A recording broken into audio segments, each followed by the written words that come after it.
Just a disclosure, this video is monetized, but revenue from it will be sent along to HBomberGuy's team to be dispersed to the people whose work I plagiarized. If his team won't accept it, I'll be making monthly donations to Wikipedia and TransLifeline going forward.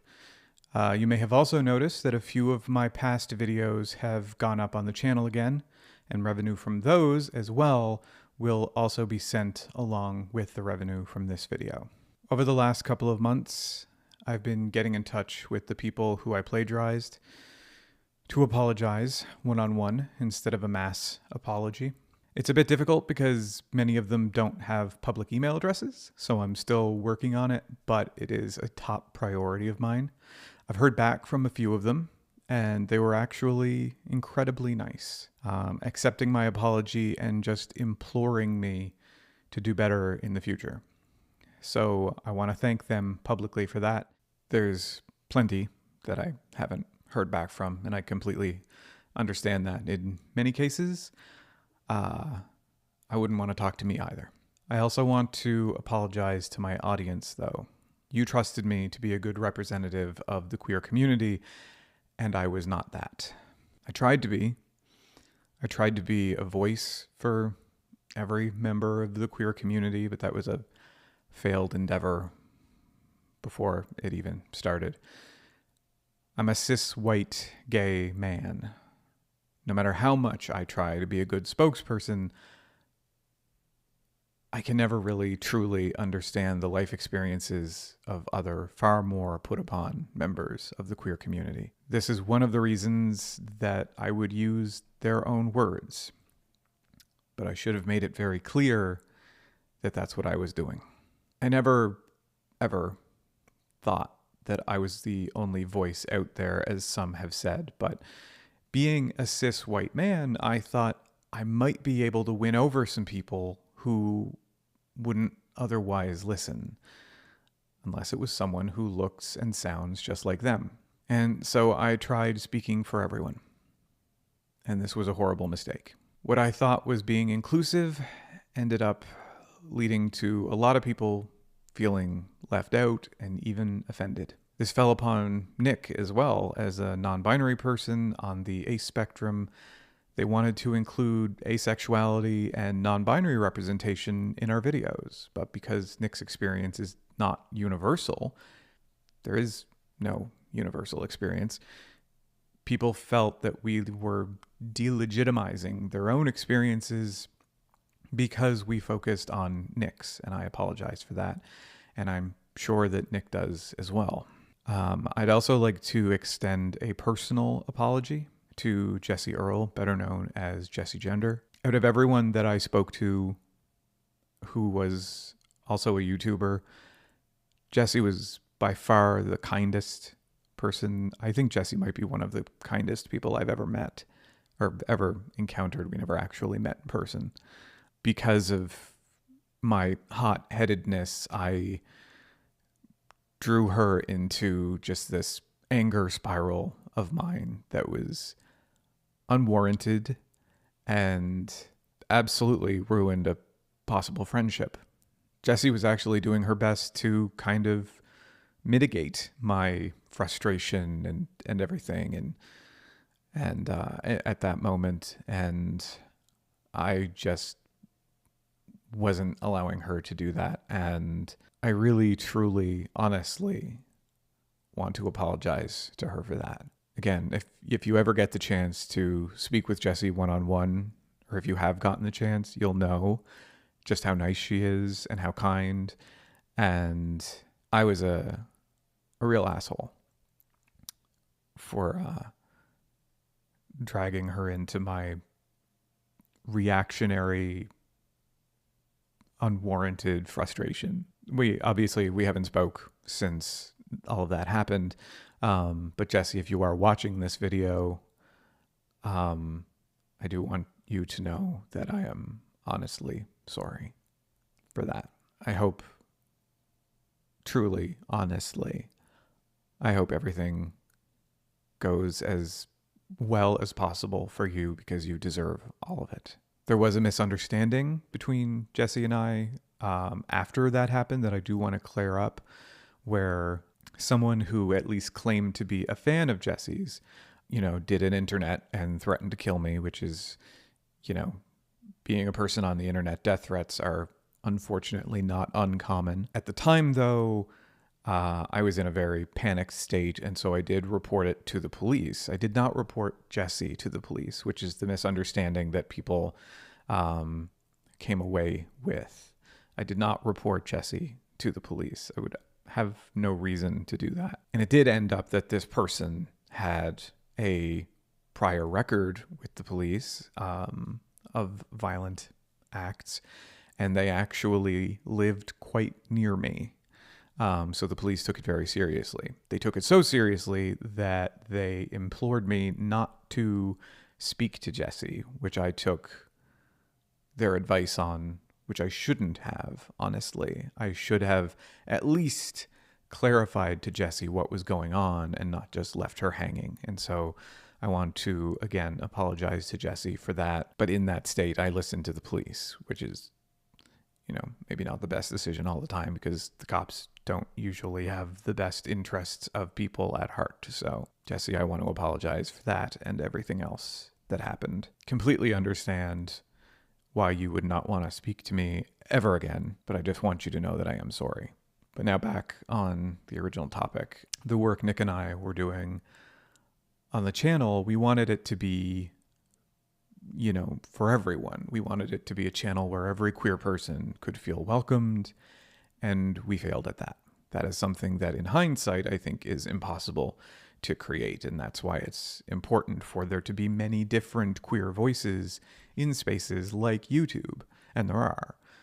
What's more important is that those voices are discoverable, which is something that I should have been helping with. I often shared other queer creators on Twitter, but this was when I only had, 800, 1,000 Twitter followers, and these creators usually had a whole lot more than that. It was a weird thing, because usually they would have infinitely more Twitter followers, but a whole lot less YouTube subscribers. I'm not sure what created that dichotomy, but something was definitely off with the algorithm there. There is a part of my brain that says YouTube kind of went, oh, white male queer, let's push him, and, ignore everyone else in the community, whereas people were able to actually discover other queer creators on Twitter and then make their way to YouTube. But the YouTube algorithm that's the most negative interpretation I have of it, which unfortunately may be true. In any case, I should have done more to share the voices of other queer people. Certainly the people whose works I used, both credited and plagiarized in my videos, but also just other creators on YouTube. It's important for us as a community, as vaguely defined as we are, to support each other. And I didn't do that nearly enough. From day one, I was very taken in by the idea of being a YouTuber.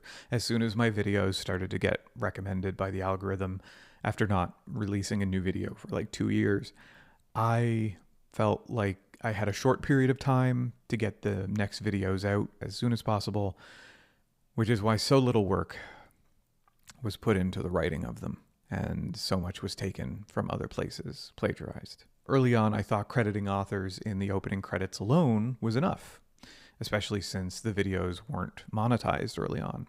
But I understand now, especially after speaking with some of the people who I did plagiarize, that was just, I was wrong. That was not the way to go about it. They should have been cited properly within the text of the video.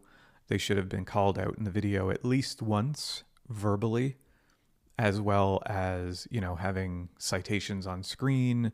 If there were a whole lot of them, like with, one of the examples that H Bomber Guy used in his video was the Deep Cuts video. There were a whole lot of people who I, credited in the opening credits, but really it's plagiarism.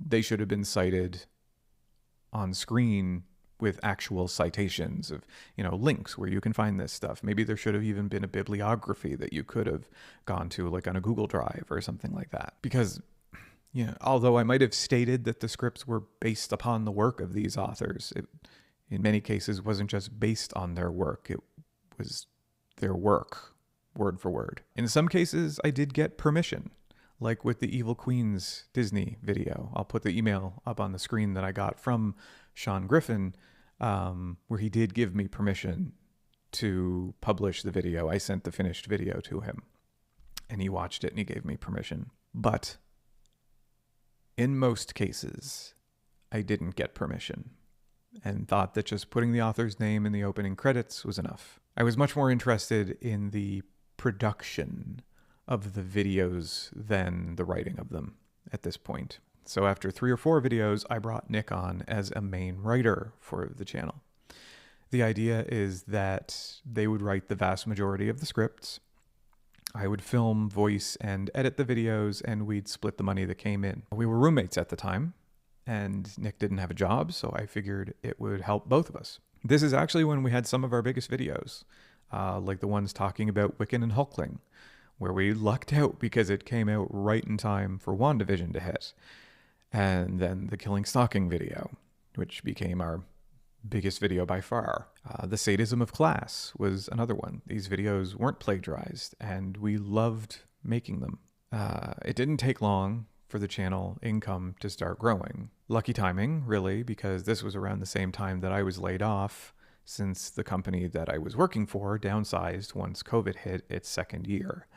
Nick and I had both grown up poor, so we started doing what we could to try and stabilize our income as much as possible. This meant putting out more videos, which meant I had to take over more of the writing duties. But since filming, editing, usually doing multiple edits because of YouTube copyright issues, as well as managing the channel and dealing with my mom's recent cancer diagnosis, all of that was already taking up so much of my time and attention. This led to a lot of copy and pasting blocks of text into scripts. My intention at the time was to use these as a jumping off point once Nick and I sat down to edit the script, because that's what we would do. I would sort of put in my parts, Nick would put in his parts, and then we would sit down at a table, read through the whole script, and kind of try and make it seem cohesive. But, and here's something I'm sure a lot of people will call a bullshit excuse, I have memory issues because of a head injury from when I was a child. They're actually getting worse. I've talked about it on streams and in videos, so yes, it is real, but some people will call it a bullshit excuse anyway. The head injury is actually what led to me having epilepsy, which is why I can't work in any job that involves physical labor. Employers can't get insurance for me to lift things or operate vehicles and stuff like that. I actually did marketing for a restaurant group for a little while, but got let go when they found out that I was epileptic because, at least according to them, I couldn't be insured to be in the kitchens where I needed to be to film videos and take photos and stuff like that. But anyway, when it came to editing the scripts, I couldn't remember what I'd written and what had been copy-pasted. We should have just chucked out everything that I had put into the script and filled them in with wholly original thoughts. Or I should have been taking notes on where things came from so that we could at least cite them in the videos, if nothing else. But I never did that. According to my therapist, my not thinking to do that probably stems from my recently diagnosed ADHD, but I don't know if I'm willing to say that. Really. Maybe it was, or maybe it was just plain laziness. Maybe I thought that this was somewhere that I could cut a corner because I was torn in so many other directions. Honestly, I can't remember, like I said. Memory issues. But yes, we should have just thrown out my contributions to the scripts and filled them in with original writing, but we felt like we had too much of a time crunch. We felt like we had to get videos out more often to feed the algorithm. And then my mom died, and I became completely useless. I couldn't think straight at all. So Nick had to completely take over writing duties while I dealt with things you deal with after a person dies. My dad, you see, he can't read or write. He was very poor when he was a kid, so he had to leave school really young to work in order to feed his many brothers and sisters. So I had to deal with all the legal stuff after my mom died, as well as making sure that all my dad's bills were paid and whatnot, especially after his income was basically cut in half. There was supposed to be a buffer here, money-wise, as my mom had a life insurance policy that was going to be split between my dad and myself. But the insurance company, RBC Insurance, so if you have insurance with them, maybe rethink that, refused to pay out the policy because my mother never mentioned that she had family with diabetes. She didn't have diabetes, but because she didn't think to mention that she had family with diabetes, it apparently voided the policy. All they did was refund a year's worth of premiums that she'd paid, even though she'd been paying them for about 15 years. One of the things, the main thing, really, that I was supposed to do with my portion of the insurance money was I was supposed to make a movie. These were direct instructions from my mom herself. She'd been very much behind me when I decided, when I was about 10, that I wanted to be a filmmaker. And she wanted me to finally have the opportunity to do that, even if she never got to see it. So when the life insurance went bust, I decided to try and crowdfund it, at least enough to make a short film or two. This is what Telos grew out of. So, what happened with Telos? Let me break down the timeline. When we launched the campaign in February of 2022, we hoped to raise $3,000 to produce a short film that we hoped that we would then use as a sort of proof of concept to attract investors, either private, public, or through Canada's telefilm program, to produce a feature. Some people online have stated that $3,000 never would have covered the cost of a short film, but these were not going to be unionized movies, and we were very clear about that up front. We wanted to be able to pay actors as best that we could, but we never expected to be able to reach typical union wages. The crew was going to be made up of people that I had gone to film school with. Everyone, including Nick and myself, we were roommates at the time living on the East Coast, were more than happy to work behind the scenes for free. We planned on writing a movie with a small cast and only 1 or 2 locations, ideally ones that we could get access to for free. Again, we assumed all of the money would go to the actors. We kind of looked at this as a sort of community theater troupe, but for filmmaking. After the campaign launched, it did infinitely better than we could have expected, and our ambitions grew. We started planning to make a feature instead of a short film, and the plan was to take this around to film festivals. The feature we settled on, entitled Final Girl, was about the lone survivor of a slasher movie type massacre 10 years after the fact, as she was publishing a book about her ordeal, drawing attention from people online convinced that she had actually been the killer all along. In the end, we would find out that the killer was the boyfriend of the girl who the main character had secretly been dating at the time of the killings. And most of the people he killed were, in his eyes, collateral damage as he made his way to our main character, because he was not happy that his girlfriend was cheating on him with a girl. And to those who say that I plagiarized the plot from the novel Final Girl Support Group by Grady Hendrix, read the book. It's nothing like the plot of the movie. And the final girl is a trope in horror movies. So if using the final girl trope is plagiarism, then basically everyone who's made a slasher movie since Texas Chainsaw Massacre owes the Tobe Hooper estate some money. But anyway, Nick and I planned out the movie, but I didn't want to start writing it until the campaign ended and the money was actually deposited. After the insurance debacle, I didn't want to count our chickens before they hatched. When the money was officially deposited, I immediately began work on the screenplay. I finished it that summer, soon after Nick had left to spend 2 months at home in Ottawa, Ontario with family. I sent the script to him to read right away because I was very proud of it, but Nick didn't want to share his opinion on it until he got back to the East Coast. So in the meantime, I put out a preliminary casting call on local job boards. When Nick got back, he believed that the script needed a page 1 rework. This is also when he told me that he'd be moving back to Ontario permanently soon, as he wanted to live closer to family and live in a bigger city with more opportunities. This was a punch to the gut for me. We had been living together since 2015 and had become quite dependent on each other. I felt like there was no way that I could make this movie without him. And since I had received not that many replies to the initial casting call, I took this as a sign that Ontario would be a better place to launch Telos, even though all my professional film connections were on the East Coast. That was a mistake. There, I had free access to the campground that would serve as the setting for a good portion of the movie, as well as easy access to any number of houses, apartments, and even offices that friends of friends would let me use to shoot.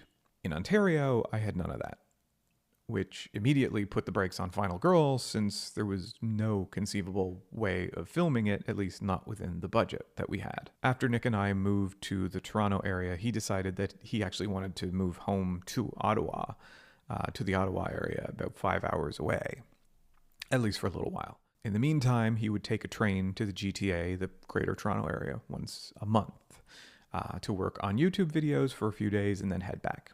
This went on for a little less than a year. So I began brainstorming new movies that we could film in Ontario. This is where the multiple posters and teaser trailers came from. I was trying to create something tangible to show that work was still being done with Telos. I wrote multiple treatments for movies over the next few months, and Nick and I eventually landed on one called Antisocial, a murder mystery about a former social media clique who had gone their separate ways on very bad terms, and they were coming together for a reunion at a sort of VidCon event. They were all sharing a house, and then some of them were going to start showing up dead. Around this same time, summer of 2023, Nick had moved to the GTA full-time. He and I spent weeks working out exactly how the murder mystery would parse out in the movie. We had a bunch of whiteboards up on my wall, and we were just breaking it down piece by piece. I'd put out a new casting call in the GTA and received hundreds of responses, so I was planning on casting as soon as the script was finished. But after trying to work out the numbers as far as paying actors went, plus locations, food, costumes, as well as the equipment that we'd already purchased and the legal costs of setting up Telos as a business, we realized that we'd gone way too big with this movie. The movie had too many characters and too many locations, and it was just way too complex to be able to pull off with the budget. So I started working on a script for a movie called The Listener, about a true crime podcaster focused on the mysterious deaths of homeless gay men in his city. I was a fair way into the script when we realized it'd be about a year before we could even film anything, since winter was on its way and the story relied heavily on a summer setting. So we went back to the drawing board yet again, finally settling on a modern-day adaptation of The Vampire, based on the book by John Polidori. It's one of the original works of published vampire fiction. It's never received a proper film adaptation and was in public domain, so we thought it would be a great choice. And the cast could be kept down to basically 5 characters, with only 2 of them being on screen most of the time. Nick and I both wrote treatments for it, which we planned on melding together into a final treatment that we would write the script based off of. We'd had a meeting about it, and we were talking about how best to move forward, how fast we could get the script written, how long it would take to cast, how soon we could start shooting. We knew that it had been a while since the initial funding of Telos came in, and we wanted to get something concrete out as soon as possible. After the meeting, we went to dinner, and while at dinner, I started getting messages about the H-Bomber Guy video. We were in over our heads once we left the East Coast, but the intention was never, ever, to take the money and run. I was so insanely excited about getting to make Telos a reality. I was excited about getting to make a short film, let alone a feature. It's always been my dream to make movies, so Telos meant, and means, the world to me. For Nick, it was a very exciting project, but not his passion. Nick wanted to write novels. He still does. Nick looked at this as a good creative outlet that was way more fulfilling than writing video essays. I should have stayed where I was and not gone to Ontario. The move uprooted everything that was solid about Telos, and it took a whole year to get it back onto even anything close to stable footing. But I am working with a producer now, so you can expect an actual product from Telos this year. It will likely be a short film to start off, but there is going to be something coming out of Telos this year. I know I've lost your trust, but I will make nothing financially from this project. The money that is there will go wholly to paying queer artists to work on a queer film. I am not, nor have I ever intended to be, one of the people paid by Telos.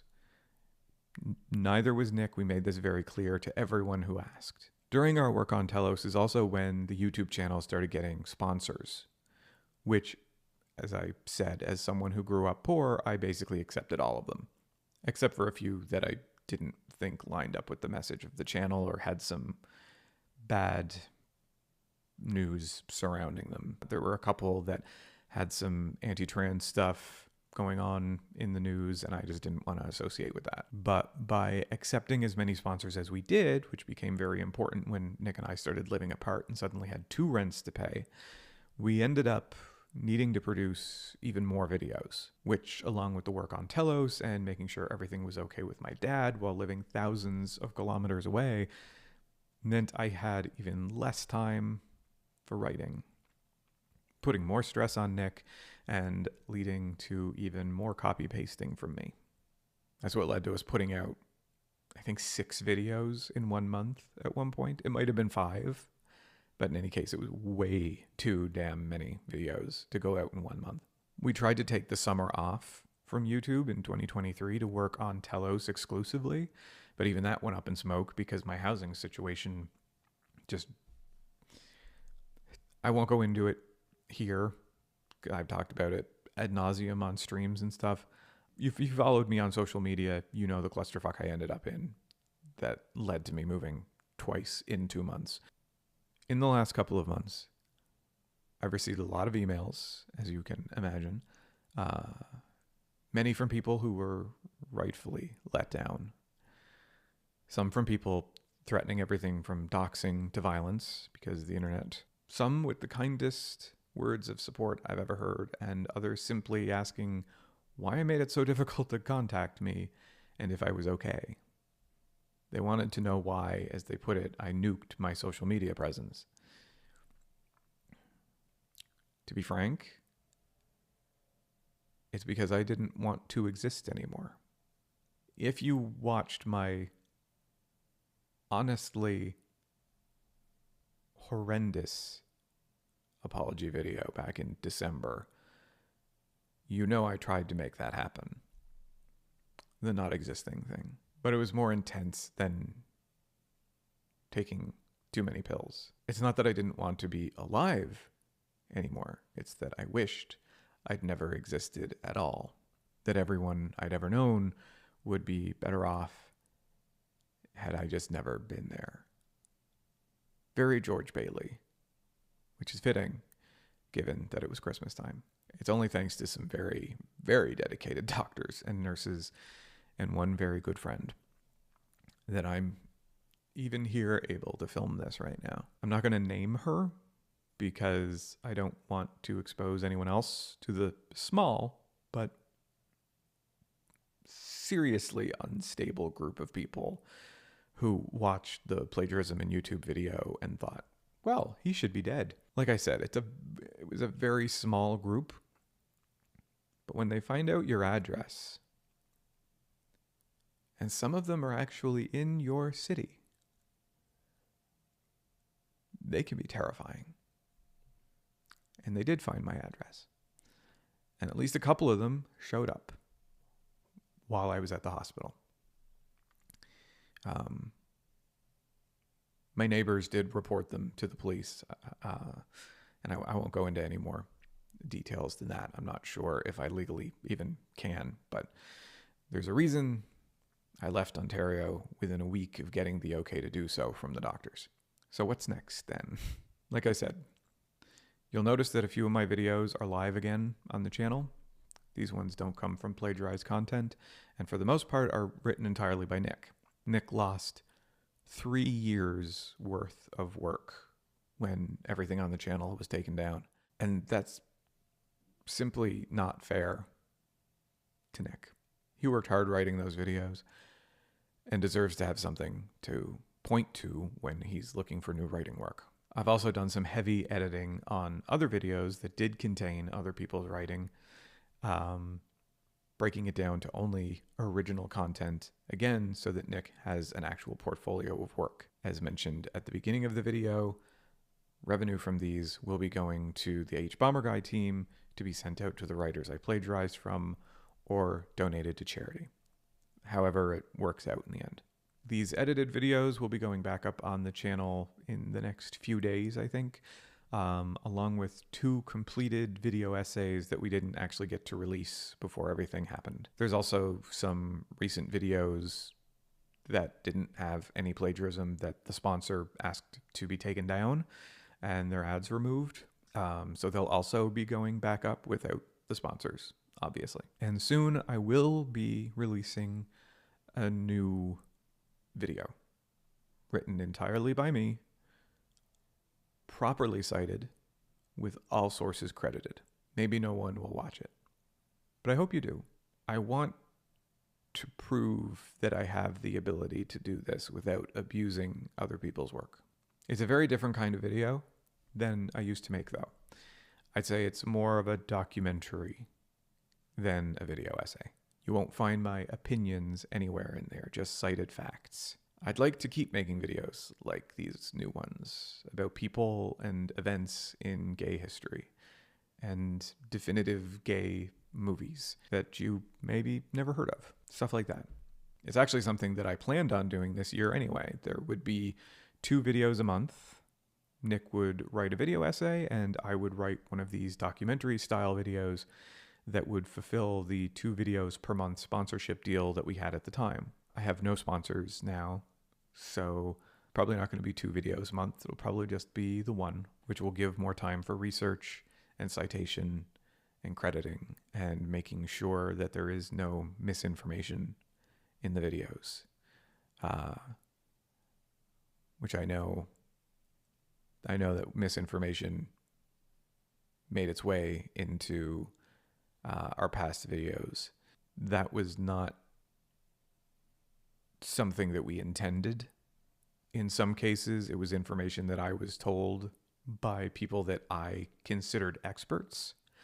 In other cases, it was information that we had researched. In other cases, it was things that Nick had learned in university. The point being, it was never malicious. We weren't trying to lie about things, despite what a lot of people think. We were not trying to spread misinformation. That was not ever our intention. And that's something else that I want to apologize for. As for my Patreon, everyone can stop worrying about me relaunching it right in time for a billing cycle. That will not be happening. I don't want anyone who either doesn't know about the plagiarism or simply forgot to unsubscribe to get billed. So I'm going to start from 0. I have put together a new Patreon account. So if you want to support my documentaries about gay history, fantastic. Honestly, your faith in me after everything means the world to me. If not, I completely understand. Like I said, I've lost your trust. I'm going to work my ass off to earn it back, though. And I know for some of you, I'll never be able to do that, but I'm going to try anyway. There's a link in the description to the Patreon if you want to join it, where you'll be able to see the 2 yet to be released videos right now, as well as, take part in other stuff that will be on there, like a book club, podcasts, voting on upcoming videos, all the usual Patreon stuff. But this video is not about promoting myself. This video is about me apologizing. And I am incredibly sorry. It was never my intention for anyone to feel hurt or left out or excluded. It was never my intention to spread misinformation. And I'm really, really sorry that that happened. And, you know, as much as I've tried to explain myself in this video, you know, the memory issues, the ADHD, the personal things that were going on in my life with my mom getting sick and then dying and trying to make sure that my dad was okay following that and everything, those aren't excuses. There is no excuse for what I did. There are lots of people who make videos on YouTube.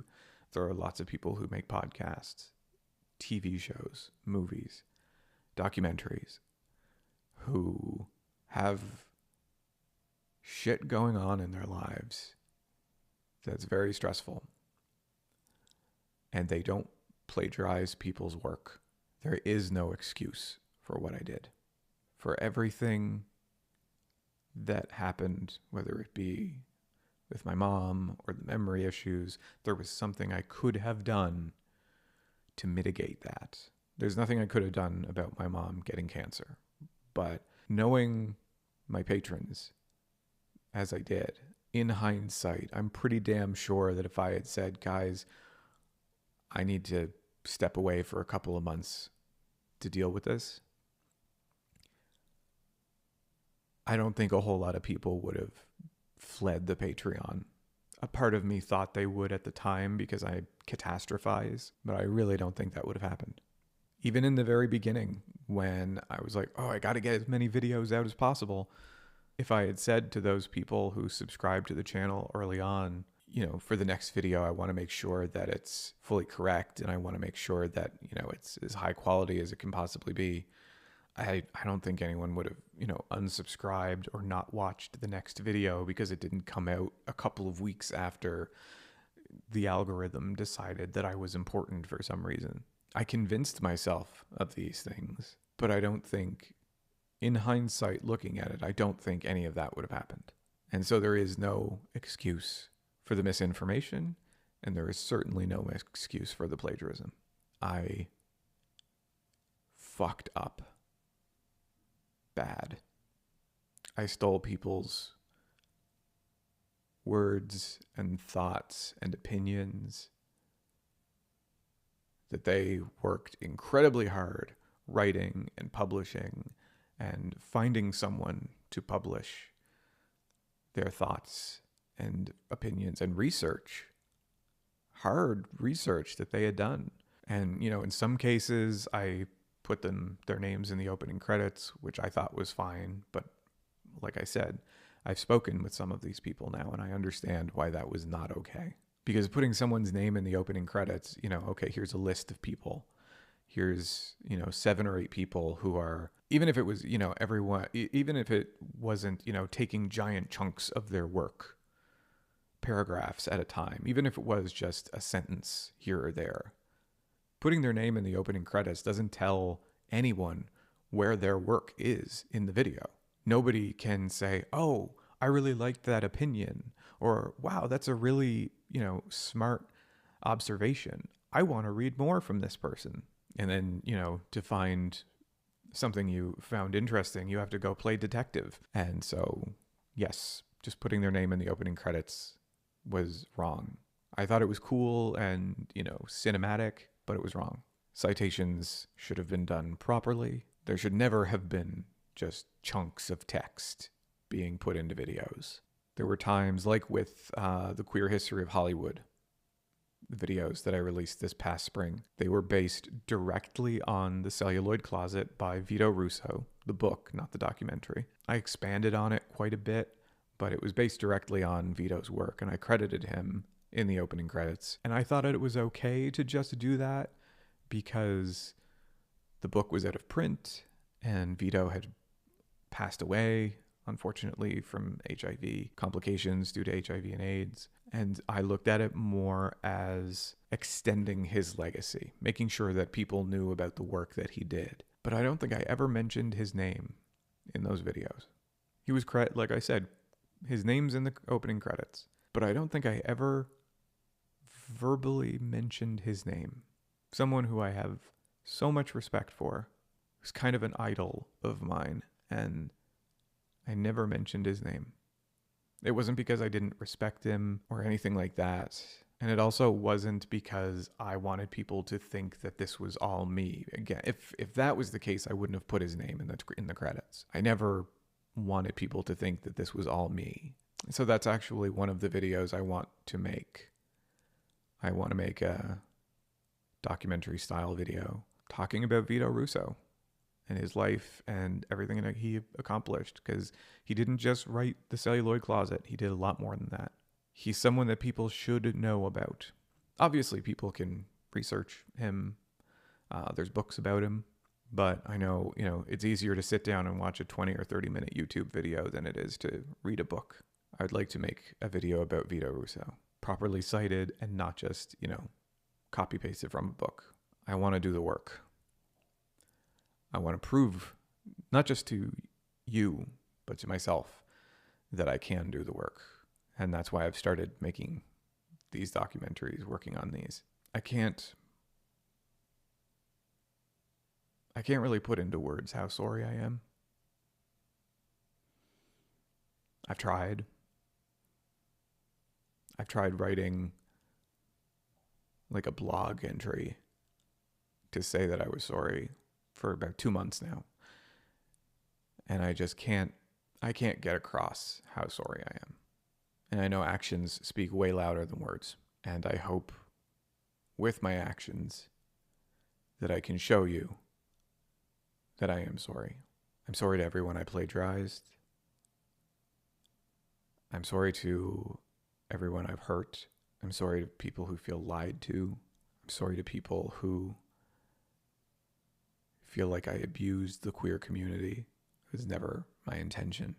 Again, I'm sorry to Jesse. There were actually several other YouTubers who were very nice to me. But I feel like with everything that went down, Jesse is the one that I should apologize to the most. I'm sorry for the people who felt scammed, who thought that Telos was a grift. It was not. It is not. I am very sorry.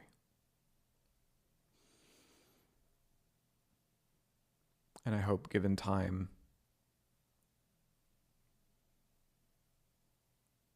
and my actions proving it, that you can believe me.